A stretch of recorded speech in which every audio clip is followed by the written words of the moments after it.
for one customer, we are scanning more than 300,000 repos across 5 different source control managers. Right now, there is a huge movement from the CI/CD pipeline and integrating these tools into the pull request. It goes to the COO and the CEO accountability. They need to sign on the software that they produce, same as they need to sign on their financial reports. Welcome to 2024, where applications are filled with multiple languages, multiple CI/CD pipelines, multiple pen test bug bounty findings that you have to keep fixing. This is like the reality of the world we live in, where most applications, whether you build them in cloud or whether you build them in a world where it may just be purely application, you have a lot of complexity these days. And in this conversation, for people who are probably from a cloud security background and now starting to do DevSecOps, or probably people who are DevSecOps and trying to do cloud security, you'll find valuable information around the insight of how do people do risk management for application at scale. And by the way, I'm going to put some context. When I say risk management, I don't just mean, hey, that I have an application that I'm trying to build, what my risk posture is. It's more deeper than that. It's more around the fact that I have an application that I created, let's just call it Cloud Security Podcast, and I am using Java in it, which has a lot of classes, a lot of open source. It's being built in cloud, and it also uses TypeScript, has Terraform, is storing secrets, has microservices, has API, and the list goes on. That is truly the reality of a lot of modern cloud applications these days that are built in cloud. And if you want to throw multi-cloud in there as well, there's an added complexity for that as well. In this conversation with Idan, I was fortunate enough to at least get an understanding of what is the whole like ASPM space, Application Security Posture Manager. Yes, there is another acronym that Gartner has been kind enough to release. But the interesting part is Gartner also calls it out that 40% of the organizations around the world would end up investing in an ASPM by 2026. And by the way, we're in 2024, so it's only 2 years. So I wanted to make sure I had this conversation. It's almost like for people who probably already work with a large repository and large organizations, you will instantly connect with some of the conversations we had for why is there a need for this, and why is there a need for me to say, if I already have a CSPM, which does give me the context for cloud, why do I need to include that into a application security context? Because at the end of the day, first principle, folks, people look at us in our organizations for security information about the application. They may or may not really care if it's on AWS, Azure, or GCP. What they really care about is, by the way, if I deploy this into production right now, would it break my risk posture for cloud? Would it break my risk posture for application? Would it break my risk posture for open source libraries? There's a lot more complexity to it. And if you're looking at that large scale, we definitely go into that as well. And we also spoke about at what stage do you really need it? And is it more the maturity that you're after? If you're someone who's building your program on this in 2024, you would want to consider this as part of your conversation, that whether you should look at the large complexity that you probably have in your environment. How are you addressing it? All that and a lot more in this episode. I also wanted to give a shout out to everyone who came and said hello to us at NDC Oslo in a couple of weeks ago, early Jan. It was definitely great to see that we were in a DevSecOps, AppSec kind of space. We had so many people who were doing cloud security. I made a LinkedIn post around the observation we had. I guess the TLDR version of it is that it was really interesting to see the large space of Azure deployments in Norway in general, followed by GCP and followed by AWS, and how AWS is trying to make a play there. But overall, a lot of people were having mixed skills of DevSecOps and cloud, which is what one of the inspiration for this conversation with Idan Plotnik from Apiiro was as well. Another news is that Forward CloudSec Europe is coming up soon. So if you are based out of Europe and you are one of our community members from the European space, there's a cloud security conference here in Europe in the coming months. More details to come on the Forward CloudSec website, but definitely check that out. It's a great place for community to come together and meet other people who do cloud security. And finally, if you are listening to our episode for a second or third time, I would really appreciate if you could take a moment to leave us a review on iTunes or Spotify if that's where you're listening to this. Or if you're watching us on YouTube, give us a thumbs up. On LinkedIn, thumbs up. And it really means a lot to us. It takes only a minute from your part, but it means a lot for us to know that, hey, people care of what we are trying to create. And it also means that people who are trying to grow their cloud security skills get to find out about, hey, this is another way for me to learn about cloud security. So thank you for listening and always supporting us in all these years. And I look forward to serving you guys for many more years to come. In the moment, enjoy this episode, and I'll see you on the next episode. But talk soon. Peace. Dan, could you share a bit about yourself, man? How'd you get into the whole cybersecurity space? Absolutely, Ashish, and thank you very much for having me. Basically, I'm 24 years in the cybersecurity industry. Started as an engineer at the IDF in a cybersecurity unit. Then I had my own consulting services company, doing pen test, security code review, risk assessments. I've sold this company. Started a startup in the identity security space. Sold it to Microsoft, and lastly, I was a GM for software engineering, running Defender for Identity at Microsoft. And there, I basically felt for the first time how complex it is to plan and implement an AppSec program that involves risk management as part of the release cycle. Yeah. And the combination between still release fast but secure, which is some kind of mix between them that is complex to implement. And We're definitely going to get into some of that as well. For some people who have never heard this word, as for some people who understand what that is, what is ASPM? so ASPM is an application security posture management. Finally, we have an acronym after we won the RSA Innovation Sandbox and got a cool vendor from Gartner. So ASPM basically means mapping and identifying the posture of your application during the development lifecycle Right. before you deploy to your cloud or to a production environment. That's it in a very short explanation. There is a fine line between while you develop, before you deployed, and after you deployed. And the three business outcomes for the ASPM are getting complete visibility into your code bases and software supply chain, which is the source control manager, CI/CD pipeline, Artifactory, and others, Yep. and prioritize all the alerts with a deep understanding of your application architecture. And we manage the application risk lifecycle with guardrails and measurements and reporting so you can decide if you can release or not based on this risk analysis. Almost like a platform that is an end-to-end for, I don't know, like I think things like your SCA, SaaS, secret management, everything people consider as part of making a decision for, is this safe enough for me to deploy in production? And to your point, deeper understanding of that code with the architecture context. Am I oversimplifying it, or would that be almost like a kind of close to accurate information? So I will say that secret scanning and SCA and SAST and API security testing in the code and understanding when to run a threat model or a pen test, which are not scanning tools, but they are still a testing methods that you Yep. are doing manually. All these are like solutions as part of the ASPM platform. But the ASPM platform needs to provide you much more than that.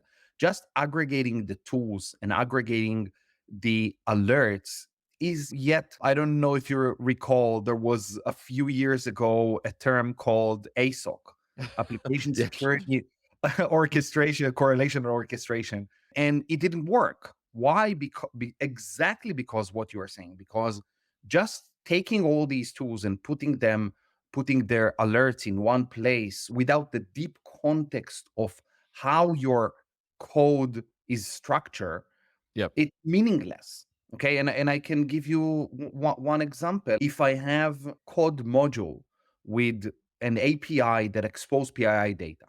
and the SAST scan says that in this specific line of this specific API there is a SQL injection, and if this API is using log4j, then you need to connect the dots. And without deeply understanding your code architecture and the code components and the relationship between them, it's meaningless to say I have log4j plus I have an API that exposes PII.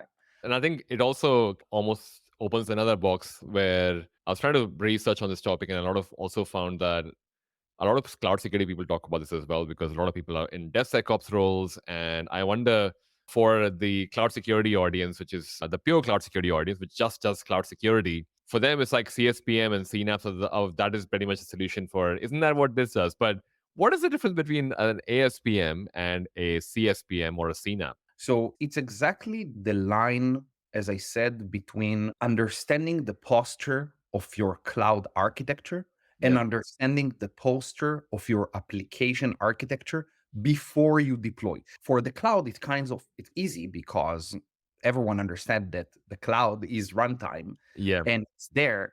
And when you need to assess the risk posture or security posture of the cloud in the cloud, in the application, it's a little bit more complex because the entire secure by design concept is saying you need to find and assess these risks early in the development process before you deploy to reduce the risk as much as you can.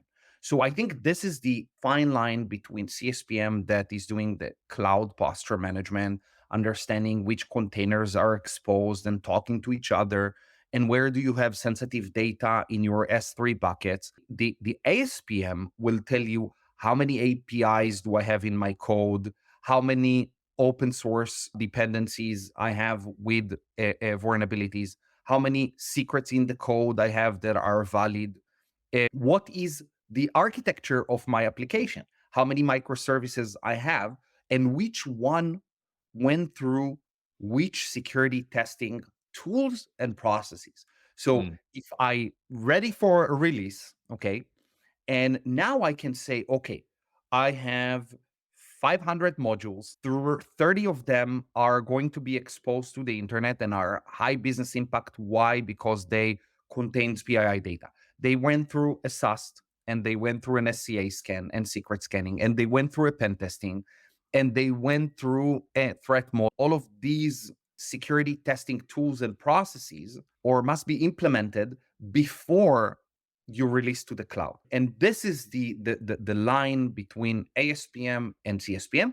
I want to tell you that in the real world or in modern applications, this is where the complexity comes into play, where in the Venn diagram, you have things that you need from runtime or you need from the code to be able to assess the risk even before you deploy or after when you have the case of log4j. In the Venn diagram, something that common for both. So this is where the discussion becomes a little bit more, I want to say, complex. Right. And I think the Venn diagram is an interesting example as well, because we started off the conversation by saying that it's like a deep understanding of your code. And these days, a lot of people are writing infrastructure as code as well, which has a lot of secrets. And there's a whole conversation around the fact that lines starting to get blurrier the more applications go into cloud. Complexity keeps adding to what you were saying as well. It's funny, I think we were at NDC Oslo last week and met so many DevSecOps people who have cloud security skills and application security skills. And you go, wait, this is already happening. Like now, DevSecOps is not just your, I know, SaaS, SCA, and other things, but open source. Same applies for cloud security as well. It's so much complexity there. But for the DevSecOps audience listening into this as well, because you mentioned microservices being deployed, APIs being deployed, and I would probably say to an extent, ASPM is more for modern applications, or would you say it's still because I imagine world is like divided into monolith and microservices? One important thing that will provide clarity to the Yeah. audiences. When you assess the posture of the cloud, you have one graph. When you assess the posture of your application, you have a totally different graph, different nodes, different edges. Yeah. So I want to say that most of the customers that I've worked with, they didn't know how many APIs they have in the code and who is the code owner and what's the context of the code repo to decide if this API is risky in the code or not. So I'm just saying there is a different graph for assessing the posture of your cloud versus assessing the posture of your application. Yeah. And there is a different inventory for ASPM and different inventory for CSPM. In my ASPM inventory, I see all the data models and I see the connection between a data model, which is a logical representation of data in my application, and the connection between the data model to an API or a protobuf service or a serialization framework or a database framework, which are pure code-based entities and are not related to a cloud Yeah. architecture. I try to emulate people who probably would be scratching their head going, why do I care about this as well? So this is hopefully answers the question for them. But I will also wanted to add most modern applications, the whole microservices monolith, but there's also the Lambdas, the serverless conversations, which is Yes. purely code. You're just deploying applications. So there's a lot of overlap and a lot of complexity on that front as well, depending on what kind of cloud you're using. It's worthwhile calling on application security is quite, I would say it's been there for a while. I don't know how long, but it's definitely been there for a while. 20 years. 20 plus years. Why is there a need for an ASPM now? Because is there, like, it's like one of those conversations where, isn't it, shouldn't this already be solved? Yeah, it's such a great question. I just want to say, before I will answer this one, I want to say, what should I do with the inventory and the risk posture of your application? Your previous question is, this helps you focus across 10,000 repos, 5,000 repos on what to run these tools and processes, or AppSec tools and processes, which goes back to this question: why do we need an ASPM now? AppSec started from a pen testing, and then a SAST, which tried to make the manual testing scalable and manual security testing scalable. And then the application changed in the last 20 years so much more than cloud, I will say, is a representation of your internal network, but in a different location. Yeah. Application changed, the application architecture, technologies, languages, frameworks, open source. It changed so much. And I can tell you, when we started ASPM 4 years ago, everything changed from 4 years ago to this day. Okay. But to make a long story short, you have too many tools, you have too many manual processes, you have too many stakeholders, you have too many code repos, you have too many code components in these code repos, and you don't know the short focused answer. You don't know if you're in a risk when you want to release something or not. And to be able to answer this question, if you need to release code now to your production environment, is it secured or not? You need one platform to understand your application architecture and code architecture, Yeah. augment on top of that all the findings from all the siloed tools that you just mentioned: secrets, SCA, SAST, pen testing, API security, and more, and threat models and more. Make sense of all these findings on top of the code architecture. Yeah. And based on your governance, which is another complexity layer, because in one bank, there will be one risk appetite. Yeah. In a different gaming company, you will have a different risk appetite for a different application type, and you need something to take the governance or policy as code, assess the risk of the code and all the finding, and then decide green or red when Yeah. you want to release to production. I love that explanation. And I'll probably add another layer to this as well to put some context. So people like, isn't that what an AppSec person does? But to exactly what you put the context of 5,000 repos and 6,000 repos, usually we're at a very small scale. Even if we look at one business unit in an enterprise, they probably work with 20 plus repositories. Easy. And this is, I can say that in our ICP, like ideal customer profile, a business unit has more than 1,000 repos. Okay, wow. because it's a Yeah. large enterprise. We are scanning for one customer. We are Yeah. scanning more than 300,000 repos across 5 different source control managers. It's a small AppSec team, which, by the way, the KPI, the knowledge and the KPI for an AppSec team is totally different from the knowledge and the KPIs for a cloud security team. I'm glad you brought the KPI piece as well, because at the end of the day, a security team is responsible for reducing the overall risk of the application or applications, depending on the business. Maybe before we go into this, I'm also curious. We mentioned 5,000, 6,000 repos. That's very large enterprises. So people who are sitting with, I don't know, less than 20 repos, small to medium sized businesses, less than 100, maybe anywhere between less than 1,000 repos. Is there a need for ASPM over there, or that's probably an overkill for them? The short answer is, depends on if the customer is regulated or not, Okay, if right. the customer has a mature AppSec program or not, But ASPM, as I said, you can look at it as modernizing your application security processes. Yeah. And two, if it's a small organization, you need to bring all these siloed tools within one platform, and it will reduce the AppSec costs and Yeah. reduce the deployment complexity and will reduce the risk eventually without impacting the speed of releasing code to production.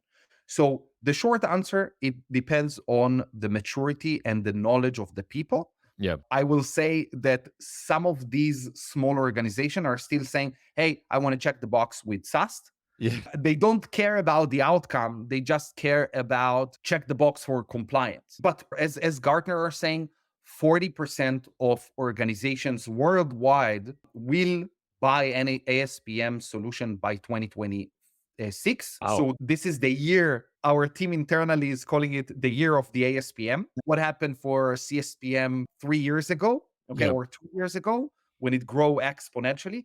Now we see it loud and clear from all CISOs that we are talking to Yeah. that ASPM is a budget line and need for know what they have in their code bases and across the CI/CD pipeline and inside the code itself Yep. to prioritize all the, I'm calling it a cacophony of alerts from all the tools and modernize the manual security testing tools, which are threat models, risk assessments, pen testing with a proactive approach because you cannot hire more and more people to solve this problem. And this problem blocks the business from delivering faster. This is why we see a huge growth in the need of ASPM in these organizations, even the small ones. Yeah, and I think I love what you said as well, because if I go back to the first principle of why or what a security team is supposed to do in an organization, it is to be able to assist the developers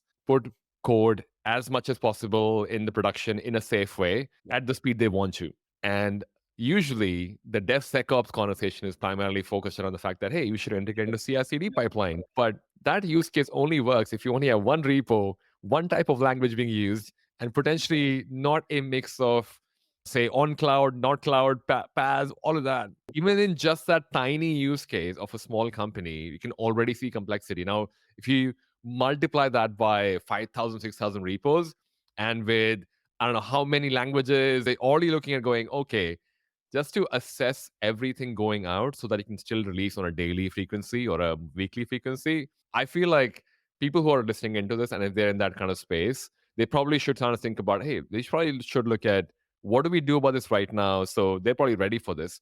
But the reason I bring that up is a lot of people would also be thinking, hey, I already have my DevSecOps pipeline, my CI/CD pipeline, and all of this already ready. Does that mean I'm getting rid of that? And Gartner wants me to leave everything else, just use ASPM. Is that what Gartner wants me to do? Before I will answer this question, which is a very interesting one, I want to say that is much more complex than what you described. Why? Because in most cases, you don't want to even catch these risks in the CI/CD pipeline in here, like the build and deploy pipeline. You Mm, want to catch these things earlier. You yeah, want to catch these things when you commit code to your source control manager yeah, at the commit or at the pull request. Right now, there is a huge movement from the CI/CD pipeline and integrating these tools into the pull request, into the commit phase. Even in our mature customers, they're using Apiiro to assess the risk at the user story level. Okay, when you request a feature, yeah. we can assess the risk there by Mm, scanning the text and identifying the intent at the user story. So I want to say that, and I can, again, this is only my view, but I see a lot of customers, we as a team, we see a movement from taking these tools because they are slowing down and it takes hours to scan a build pipeline, hours. mm, While in the pull request, it's much faster. It's mm, a 5 minute window, which is the SLA. And then you get a faster feedback while the developer is still in the context of the risk. And you help him in the pull request to know who you should talk to, what are the violations based on the organization policy and governance, and what you need to or how you need to fix it. This is one thing. To your question, if ASPM will replace the entire pipeline, no, absolutely not. Okay. ASPM should be deep and open platform. When I say deep, you need to connect to the code base, you need to scan the code base, not only to identify risks, you need to map all the components that you have and the relationship between them. And you can call it finally, based on Cyclone DX, you can call it XBOM, an Okay. extended SBOM, not only all the open source dependencies that you have, all the open source dependencies, all the RESTful APIs, all the serverless functions, all the data models, the PII data, and the relationship between them. And then you need to be open. What does it mean? You need to be able to connect to any source control manager, any CI/CD pipeline, Yes. any SaaS tool, any SCA tool, any secret scanning tool, and so on and so forth. And you need to be able to connect to what the customer already implemented in their environment and should not replace that. I love it. And I think it goes back to what we were saying about the complexity of multiple languages, multiple platforms. If they're not open and not able to talk to each other, then it's pointless at that point. We're still back in the same dark ages, for lack of a better word. So if it's not a replacement of my current pipeline, and as much as we spoke about CSPMs and SaaS, and as you've been mentioning API security as well. Now, what's the role of, and I guess it clearly fits in the ASPM space because you've called it out multiple times. For people who are still going, is this my cloud API? Is this my application API? What API security are we talking? Because I bet you there's so many people don't even pen test their APIs just in general. But I'm curious to hear your answer. When you say API security, what are you referring to? The application space, application development is a complex domain. To make it simple, I'm talking about API security testing. So the ability to test the RESTful serverless protobuf APIs that you developed in your code, in your custom application, and put guardrails early in the development lifecycle. So it goes back to your maturity level. And if you understand that a RESTful API is an attack vector that attackers are using when it's getting into runtime and stealing data, bypassing authentication, and you have OWASP top 10 for API security, you need to scan the code, and it's not yet another SAST solution. It's the same technology of scanning code. It's a different implementation on top of that. Yeah. So I'm talking about inventory all the APIs that you have in your code bases. Understand the security controls your developers implement. Understand the data classification that these API exposes while you scan the code. And three, understand the coverage of your testing tools and processes that are running on your APIs before you deploy them to the cloud. Now, this is part of a deep ASPM, not a shallow ASPM, what we called ASOC, that can aggregate all the alerts and that doesn't understand what to do with them or sort them or by CVSS score 10. So a deep ASPM actually understand the code and your APIs. And if you take it one step further, the ASPM connects to your runtime API security solutions or WAF or API gateway or advanced API security solutions and connect the dots and say, oh, great. I see that this alert for this in runtime is connected to this code repo, to this API that Ashish developed 3 months ago and deployed it a week ago. Okay. And then you can really prove business outcome by reducing the prioritization time and reducing the MTTR, the mean time to remediation. And you can finally in AppSec define SLA for fixing an issue coming from runtime or coming from the default, like from right to left, from runtime to the code, or from the code to runtime. And this is the entire essence of a deep ASPM.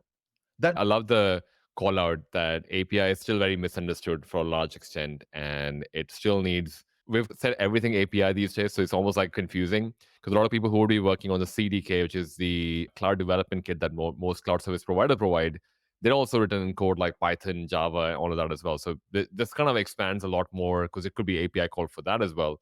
I wonder if there's is a regulatory requirement that requires the ASPM to what you said. People are maybe already looking for this, and there was never a platform that was available or labeled by Gartner for, hey, you can use this for this. Is there like a regulatory requirement for this as well? Yeah, it's such an important question, Ashish. And I want to invest a few minutes on that. So I will say now in categories, PCI V4 explicitly is saying it, and I will give some example. CIS, SALSA, and NIST, they're not explicitly saying ASPM, but in PCI V4, in section 6.3.2, they explicitly saying that you need an inventory of all your custom software, third-party software components, the relationship between them to be able to assess the risk of a software that you develop. And section 6.2.3b explicitly saying that you need to provide evidence of significant changes and provide an evidence that you're running these AppSec tools and processes across all of them. Same as section 6.5 in PCI version 4. And CIS and SALSA and NIST are saying the same thing on your custom code, open source code, the security controls on your source control manager, and on your CI/CD pipeline. So finally, and we are saying it for 3+ years, you cannot look at your software supply chain as a silo and assess the risk there. Without understanding the code, you cannot secure your pipeline Yeah. because you can get tons of pipeline misconfiguration. But who cares? This pipeline does not build high business impact application with PII data or an API that exposes PII data. Think about physical pipe, okay, that Yeah. provide water to a country. Yeah. Without controlling the water, and if you have something inside these waters, you cannot actually secure the water inside these pipelines. This is how we think about it. You need to look at it as a triangle, Mm. as code, secure your code, the application code, open source code, custom scripts. You need to secure your source control managers and CI/CD pipeline in one platform. And Yeah. this is exactly what PCI version 4, CIS, NIST, and SALSA are saying loud and clear. Awesome. And SEC rule as well for this? There are SEC evidence that requires, but the SEC is basically taking it from NIST and the secure Uh, software development framework. So it's the same. And there is one important initiative by CISA okay. that I'm sure everyone will hear about it because CISA just released a request for comments in December 18. This was the deadline Right. for the secure software attestation form. And finally, from a practitioner discussion, it goes to the COO and the CEO accountability. They need to sign on the software that they produce, same as they need to sign on their financial reports. Oh, Which is amazing for us as an industry. yeah. Finally, it's not the AppSec engineer that takes the responsibility or the accountability or even the CISO. Yeah. It's the CEO and the COO or the COO that needs to sign on a secure software attestation form and take accountability for the security of the software and software supply chain producer of a software producer company. And nowadays we know that even banks are software companies. A lot of them are example as well. I also wonder that your point on the CISO thing as well. A lot of people, it's that time of the year where a lot of people are already thinking about what to add on the cybersecurity program. Should they look at it? They may already have components for AppSec and cloud security and API security in there as well. How would you suggest? Because I think we started the conversation with the whole KPIs have changed for what used to be the traditional application world. How would you suggest they measure and manage security risk for their modern cloud build applications? We are actually working on an ASPM operationalization model that will provide all the KPIs that our customers are measuring us for assessing their risks. There are 9. The key is how much time you spend on a manual risk assessment questionnaire and the accuracy versus how the ASPM automates this process. It's the total finding that you have today, or findings, I'm saying vulnerabilities, weaknesses, and risky changes, versus the prioritization funnel after you assess these in an automatic way, which is connected to the first KPI. And the last one is the actually MTTR before you deploy an ASPM and MTTR after you deploy an ASPM. You can measure it. It's a Yeah. simple way of measuring before and after. Actually, to level the playing field, you probably should also say what MTTR is as well, because some people may Okay. not even know what that is.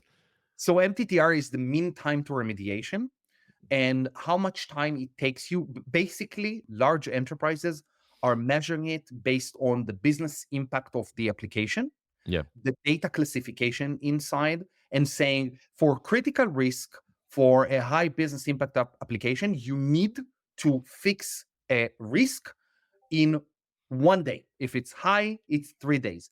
If it's medium, it can be a week or 2 weeks, and depends on the organization. So this is mean time to remediation Yeah. versus the SLA, and the SLA is driven from the business impact of the application.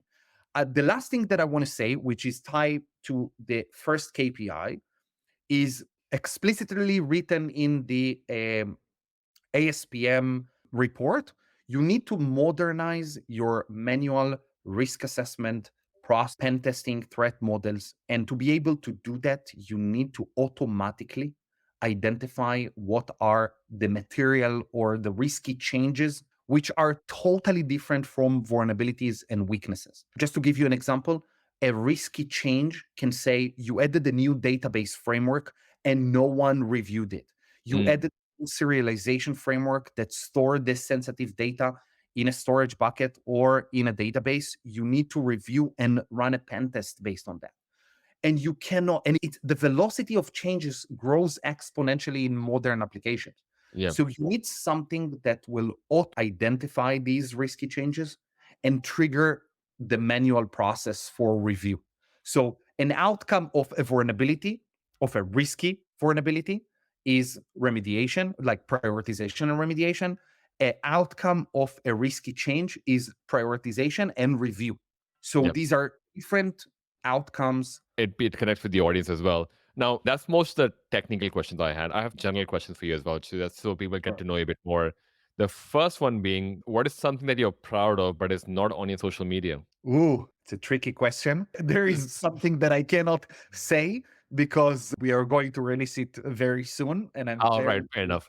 I'm very proud of it.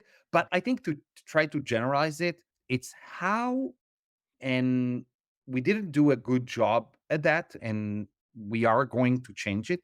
Mm. It's how customers listen from customers, not from me, Yeah. not from our marketing team, not from analysts. See, hear directly from customers Yeah. what are the business outcomes, or what are the AppSec goals that they managed to achieve with an ASPM, Yeah. and what are the business outcomes that eventually they manage to get from using it. And I am very proud of, and this is not in social media, and I'm very proud to hear from CISOs and from VP, director, or even practitioners around AppSec. Awesome. And my final question is more directed at you yourself. What is your favorite cuisine or restaurant that you can share with us? I don't know. I love good steaks. Steak and fries So or just steak by itself? just steaks.